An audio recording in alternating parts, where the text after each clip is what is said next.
लेकिन अगर शिव जी के मंदिर में पानी चढ़ाया जाए, जल चढ़ाया जाए, तो घर में विद्वत्ता का अनुभव होता है महाराज। भगवान विष्णु ने जाते हुए शिव बाबा को देखा।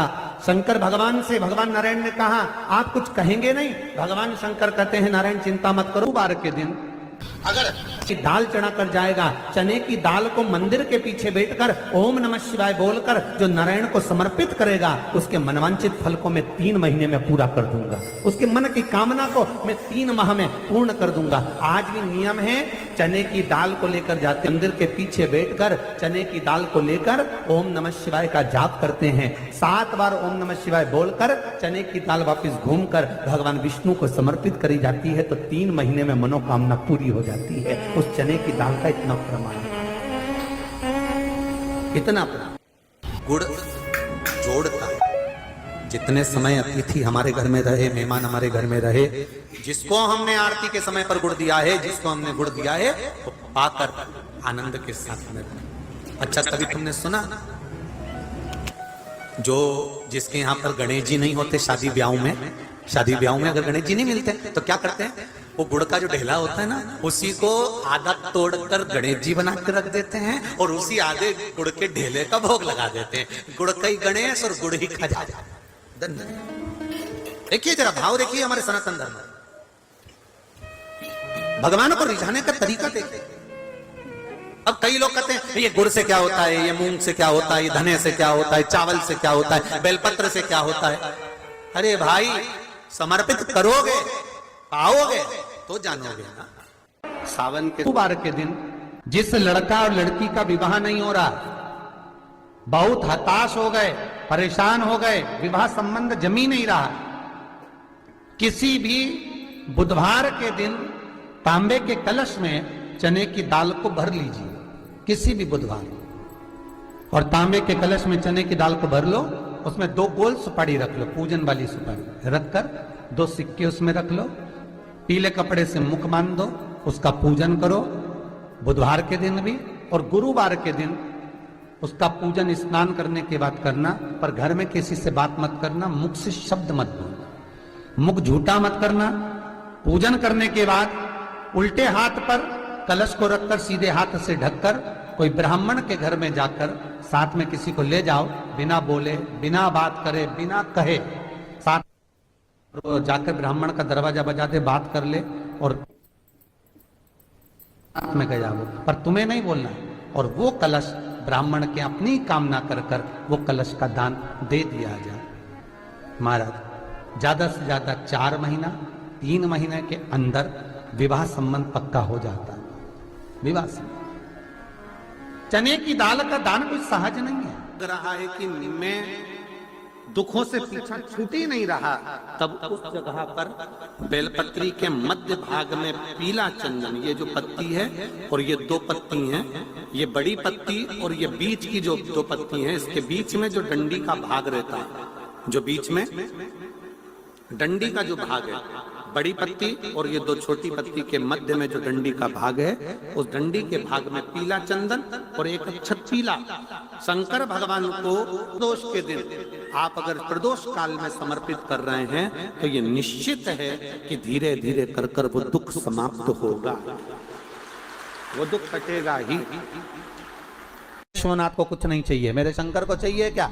अगर आपके जीवन में ऐसा लगे कि बहुत बड़ी बीमारी आ गई और आपके घर का व्यक्ति वेंटिलेटर पर पड़ा हुआ है, तो शमी के वृक्ष के फूल ले आओ 7, और शमी के वृक्ष के 7 फूल लाकर एक एक फूल शंकर भगवान को श्री शिवाय नमस्तुभ्यम कहकर उस व्यक्ति के लिए जो पड़ा हुआ है, अंतिम सांसें गिन रहा है, जिसको अटैक आ गया, अंतिम सांसों में जो गिन रहा है, उसके नाम से भगवान शंकर पर चढ़ाना प्रारंभ कर दो। मात्र 7 पुष्प, उस शमी के वृक्ष के 7 पुष्प आप शिव को समर्पित करिए, उसका नाम और गोत्र बोलकर, और भगवान शंकर का मूल मंत्र श्री शिवाय, जम के बोलिए श्री शिवाय नमस्तुभ्यम बोलकर एक एक शमी का फूल शंकर पर चढ़ाना प्रारंभ कर दो। फिर आगे वो विश्वनाथ की मर्जी है, वो प्राण कैसे लेकर वापस आता है, उस काल से छुड़ाकर महाकाल कैसे लाता है, ये वो जाने। आपका फर्ज केवल आप अदा करिए। ये 3 समय एक ऐसा समय है, मान लो सुबह यदि आपको समय ना मिले भगवान शंकर का गुणगान करने के लिए, मान लो दोपहर का समय ना मिले शंकर भगवान का गुणगान करने के लिए, तो शिव पुराण कहती है जब सूर्य डूब रहा हो, प्रदोष काल का जब समय हो, तब उस शंकर का गुणगान करो तो सारी जिंदगी तुम्हें किसी के आगे हाथ नहीं फैलाना पड़ेगा। भगवान भोलेनाथ स्वयं तुम्हें उतना प्रबल वैभवपति बना। कितना सुंदर कहा है।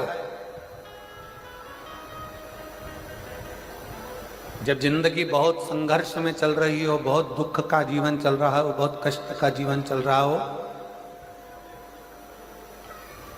बहुत कष्टमय जीवन चल रहा हो, तब शमी के 5 पत्ते, शमी के 5 पत्ते एक दुर्वा के साथ एक अक्षत चावल का एक दाना, वो भी हल्दी में भिंगोया हुआ हो या केसर में भिंगोया हुआ हो,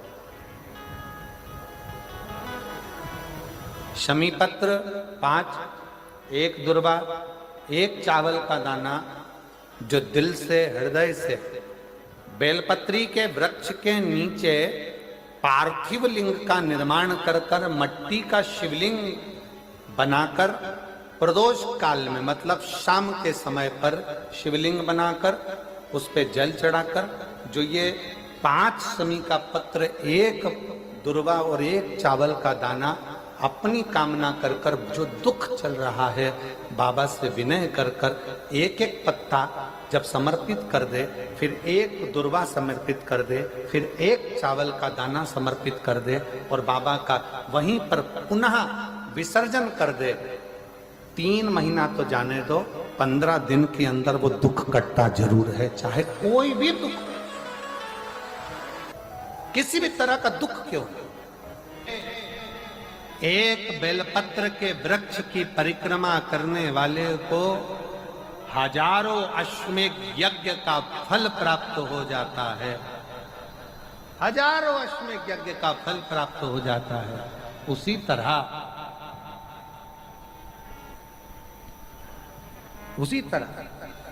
एक पार्थिव लिंग का निर्माण करने वाले को, मिट्टी का शिवलिंग का निर्माण कर कर पूजन करने वालों को 12 ज्योतिर्लिंग के शिवलिंग के दर्शन का पुण्य फल प्राप्त। जब श्री बद्रीनाथ भगवान विश्राम करते हैं, पट जब बंद होते हैं, तो मेरे नारायण के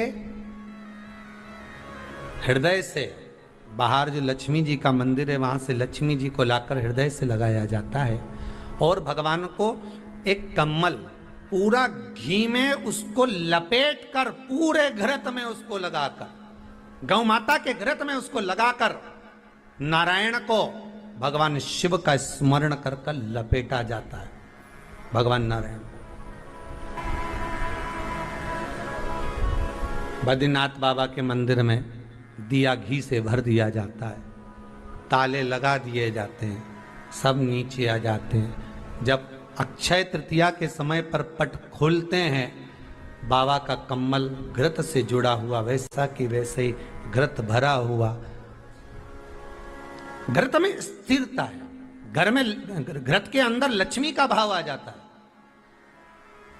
हमारे यहाँ हिंदू धर्म में बहुत सुंदर बात कही जाती थी पहले, आजकल जमाने में कहते कि नहीं कहते मालूम नहीं, पर मारवाड़ के अंदर एक रीति थी, घर के अंदर रसोई घर में एक इतनी बड़ी कुल्हड़ होती थी जिसमें घी भरा होता था, छोटी सी चम्मच होती थी, उसमें पूरे घर का घी खाली हो जाए और उस कुल्हड़ का घी खाली नहीं होना चाहिए। नानी भाई का मायरा सुना है आप लोगों ने?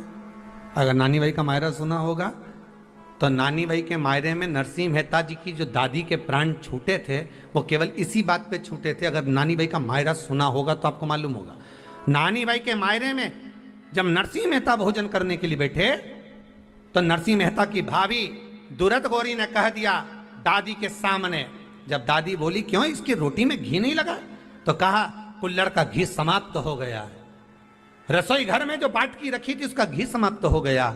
जय कुंवर भाई को चिंता लग गई, आंखों से अश्रु बहने लगे और जय कुंवर भाई नरसिंह मेहता की दादी प्राणों को छोड़ दी कि मेरे रसोई घर का घी समाप्त हो गया, मतलब ये घर अब बर्बाद होने में देरी नहीं लगेगी। नानी भाई का मायरा कहता है, दादी के प्राण छूट गए थे, नैनों से नीर बह रहा था। केवल जरा सा संवाद।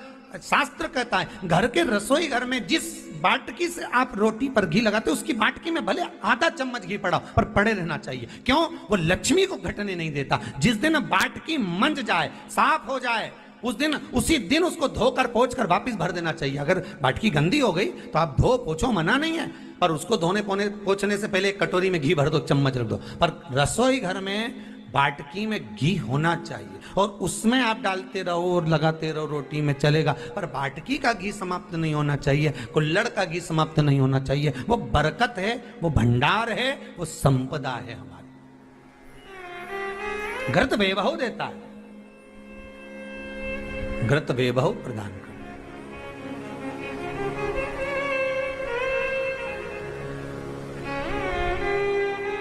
घृत बेबहूता देता है। कितना सुंदर कहा है।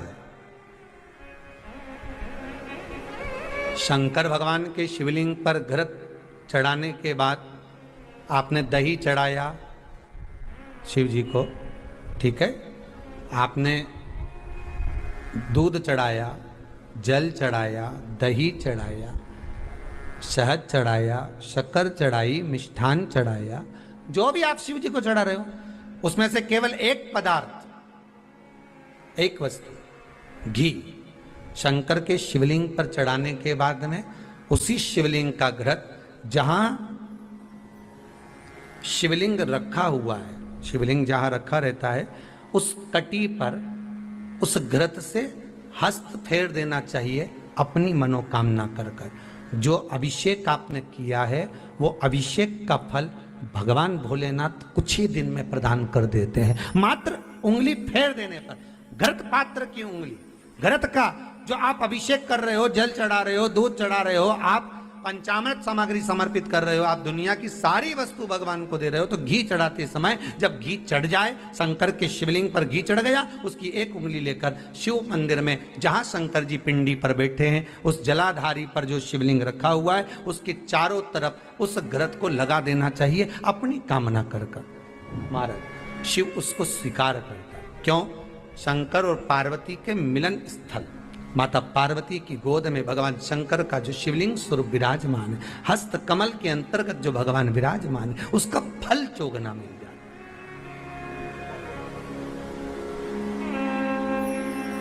शक्तिपीठ नाम सुना है? अरे बोलो तो, जितने लोग कथा सुन रहे, शक्तिपीठ नाम सुना है? शक्तिपीठ का मतलब क्या होता है? जहां पर माता सती के अंग के टुकड़े होकर गिर पड़े वो शक्तिपीठ के रूप में निर्मित हो गए। तो जितनी भी शक्तिपीठ होती है उन शक्तिपीठ में आप लड्डू चढ़ाएं, पेड़ा चढ़ाएं, वस्त्र चढ़ाएं, आभूषण चढ़ाएं, सोना चढ़ाएं, चांदी चढ़ाएं, मुद्रा चढ़ाएं, आपकी मर्जी पड़े करोड़ों रुपए चढ़ाएं, मना नहीं है। पर शक्तिपीठ का दर्शन करने जब जाएं तो कम से कम थोड़ा साथ में गाय का घृत, असली घी साथ में लेकर अवश्य जाएं। क्यों? शक्तिपीठ पर भी घी समर्पित करने से मनोकामना पूर्ण हो जाती है। आप आएंगे शक्तिपीठ का दर्शन करके और मनोकामना पूर्ण होना है। आप चढ़ाएं वस्तु, ढेर चढ़ाएं, आप सोना चांदी अंबारियों में धन दौलत सब चढ़ाएं, पर साथ में आप चुनरी चढ़ा रहे हैं, साड़ी चढ़ा रहे हैं, घृत भी दीजिए, घृत भी प्रदान।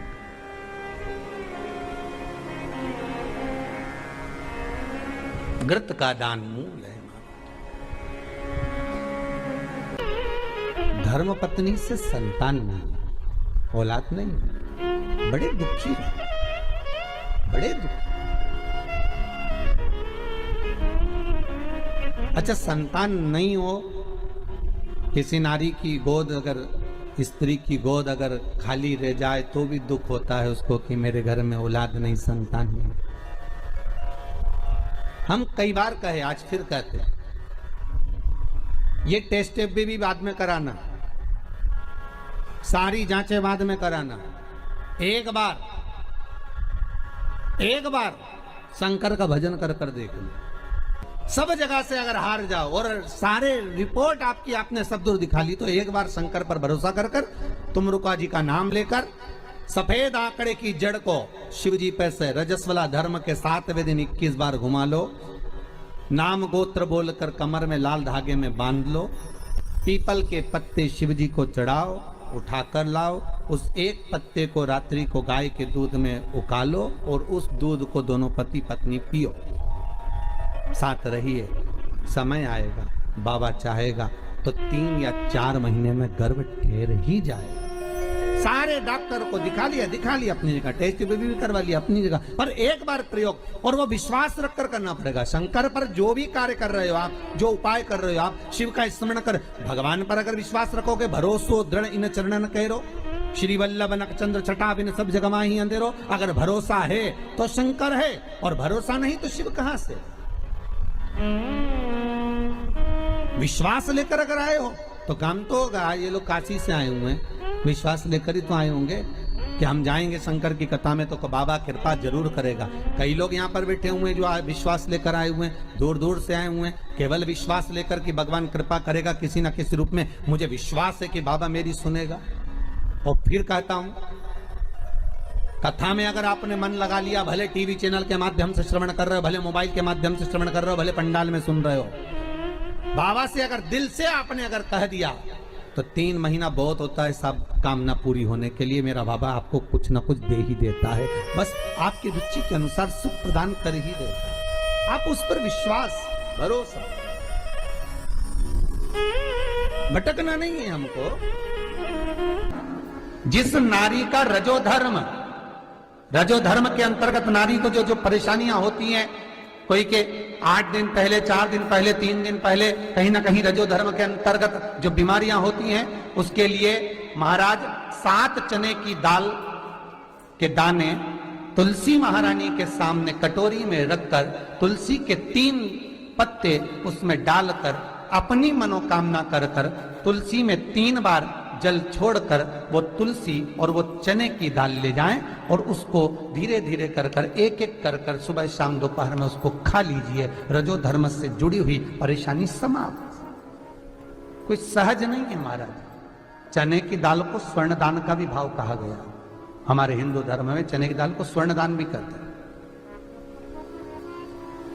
जो व्यक्ति स्वर्ण दान नहीं कर पाता वो चने की दाल का दान कर देता है, तो स्वर्ण दान के बराबर मान्य है महाराज। फिर निवेदन करा, चने की दाल का व्याख्यान वर्णन फिर किया गया। मान लो कोई प्लाट है, कोई प्रॉपर्टी है, कोई जमीन है, कोई जायदाद और नहीं बिक रही, बहुत परेशान हो गए, लाखों करोड़ों रुपए तुम्हारे डूब गए और ये प्रॉपर्टी बिके, तब तुम उबरो, तो उसके लिए चने की दाल को एक रात्रि पहले रविवार के दिन घर में गला लीजिए और उसको गलाकर दूसरे दिन उसमें थोड़ा सा चंदन मिलाकर पीस लीजिए। पर पीसना आपको मिक्सर में नहीं है, पीसना आपको सिलवट्टे पर, चकोटी पर, जो आपके यहाँ उससे उसको पीस लीजिए।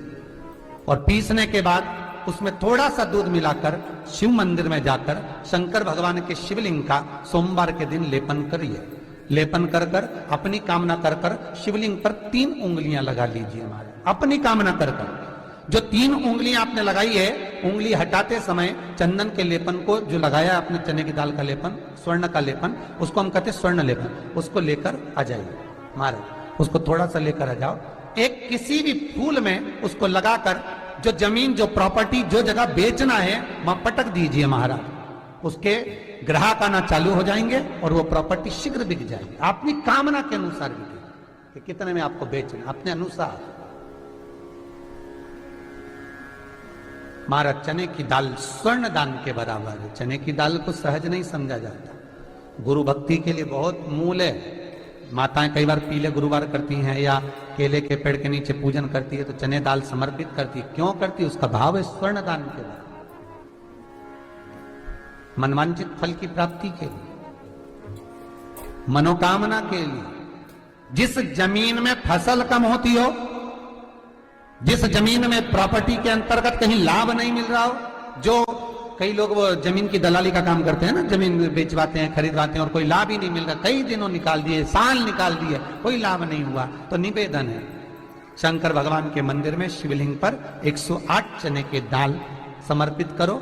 उस 108 चने की दाल को प्रदोष के दिन शाम के समय समर्पित कर कर उस दाल को उठाकर लिया।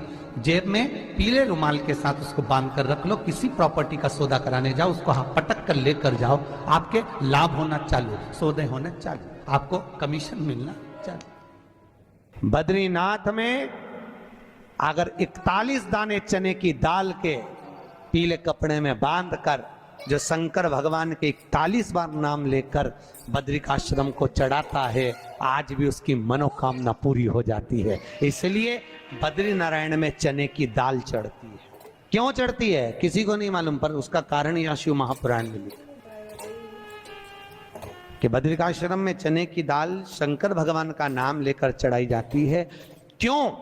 क्योंकि जब जैसे दादी को स्वर्ण सीढ़ी चढ़ाते हैं, देखा स्वर्ण सीढ़ी चढ़ाते हैं तो चने की दाल बर्तन में भरते हैं, फिर उस पर सोने की सीढ़ी रखते हैं, तब वो स्वर्ण सीढ़ी चढ़ती है। उसी तरह जब हम किसी बच्चे को गोदी लेते हैं और उसको कोई दान देते हैं, अपना मकान अपनी जायदाद जब उसके नाम लिखते हैं, तो बच्चे को जब गोदी लिया जाता है तो सामने थाली में चने की दाल भरी जाती है। नामकरण संस्कार जब बच्चे का किया जाता है तो सामने थाली में चने की दाल रखी जाती है। क्यों? चने की दाल जब हम दान करते हैं तो स्वर्ण के बराबर दान का, प्रॉपर्टी के बराबर दान का लाभ जीव को प्राप्त होता है। आज भी नारायण के मंदिर में बद्रिकाश्रम में 41 दाने चने की दाल के देने पर, आपको 41 तो गिनता नहीं इसलिए पोटली में बांध कर ले जाता है, जितने हैं दे दो, शिव का नाम समर्पित करिए। हर हर भगवान शिव का नाम लेकर बद्रिकाश्रम में चने की दाल का दान।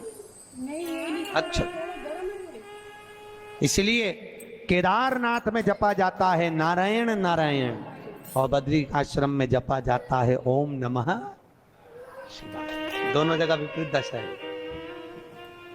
केदारनाथ जी में क्या जपना चाहिए? श्रीमन नारायण ओम नमो भगवते वासुदेवाय श्री कृष्ण शरणम मम।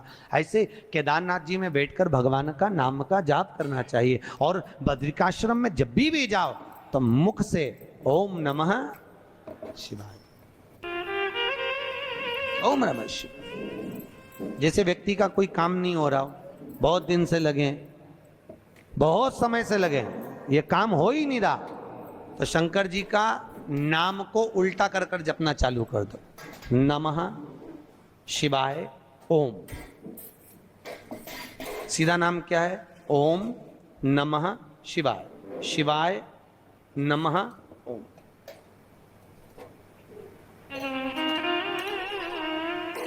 जब उल्टा नाम व्यक्ति जपना चालू कर देता है, जिस बच्चे के, बच्ची का, जिसका भी विवाह नहीं हो रहा हो, कोई काम नहीं हो रहा हो, कोई सीए की पढ़ाई कर रहा है और एग्जाम में निकल ही नहीं रहा, 3-3 4-4 बार बैठ गया, पास ही नहीं हो रहा, उस बच्चे को बोल दो बस सुबह उठते से ही शिवाय नमः ओम बोलना चालू कर दे, एक ही बार में सिया पास ले। कहा करत बा, जॉब नहीं लग रहा हो, जब उल्टा उल्टा जप ले। ये उसी में का हाल है। जैसे किसी व्यक्ति से अपने को पैसा लेना और दे नहीं रहा, क्या करना है? सूर्य नारायण भगवान को अर्घ दो। तो 21 दाने लाल मिर्ची के जो दाने होते हैं, देखें लाल मिर्ची के अंदर दाने होते हैं, उसके 21 दाने निकालकर पानी में डाल दो और पानी में डालकर उसी जल से सूर्य को अर्घ दे दो। उस व्यक्ति का नाम लेकर जिससे पैसा लेना है, हाथ जोड़कर देने आता है, तुरंत 3 महीने के अंदर पैसा लौटा दे, तुरंत हाथ जोड़कर। ये सूर्य को अर्घ देने पर मात्र व्यक्ति दौड़कर पैसा देने आता है, कितना भी हो, रहने नहीं देता प्रचंड। शिव के सिवा दुनिया में कोई दानी नहीं, शंकर जैसा कोई दानी नहीं हो सकता। स्वयं कैलाश पर रहता है और दुनिया को लखपति, करोड़पति, आनंदपति बनाकर भेज देता है। कभी अगर मौका लगे, कभी ऐसा योग लग जाए कि कोई आपसे कहे कि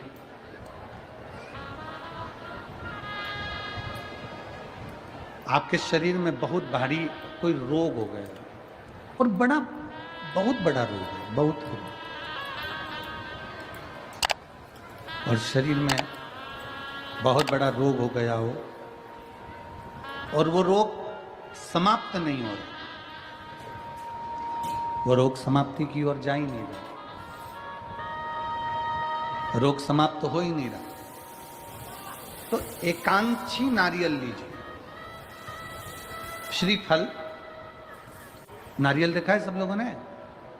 श्रीफल जो होता है, नारियल जो होता है, एकांक्षी नारियल। एकांक्षी नारियल से मतलब है कि नारियल में जो जटा होती है उस जटा के स्थान पर 3 नेत्र होते हैं। किसी किसी नारियल में 2 नेत्र होते हैं, किसी में 3 नेत्र होते हैं, किसी में 2 नेत्र होते हैं, किसी में 3 नेत्र होते हैं। तो 3 नेत्र वाला नहीं, 2 नेत्र वाला नहीं। कभी अगर मिल जाए, भूलवश तुम्हारे हाथ में आ जाए, एकांक्षी नारियल।